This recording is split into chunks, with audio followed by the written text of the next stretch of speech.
Welcome back to the Pistol Report. My name is John Francois, the Senior Instructor for Archangel Technologies. Today, we're going to work on our second of the firearm malfunctions. So before we get started, let's get those 4 rules of gun safety in. The firearms are always loaded. Don't put your finger on the trigger until you're ready to shoot. Know your target and what's behind it, and don't let the barrel point at anything you're not willing to destroy. Now that we have that, what we're going to do is certain malfunctions, you can't induce them on purpose. So you have to stage them, which means set them up beforehand. And that's why it's important to work with an instructor. So we have our training firearms laid out. They're staged. We're going to first demonstrate the proper technique to clear it, and then do it in action. So the first one we're going to go with is the 1911. And if it's a semi-automatic pistol, that's why there's no revolvers out here.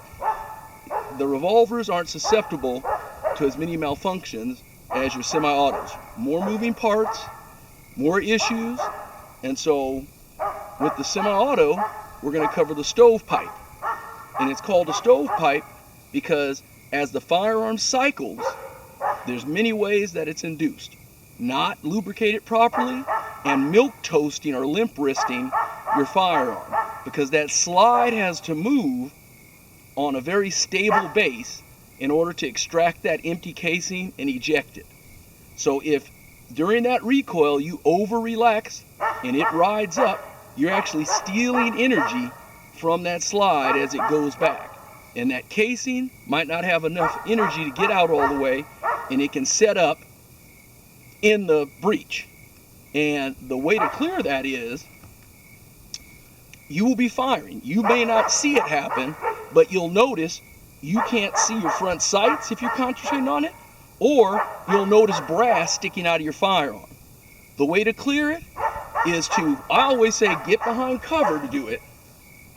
Your hand comes up over, and with a very firm swipe, you knock that brass out, and if the gun is still loaded, you engage the target and fire. So now we're going to demonstrate it with 2 firearms that are staged.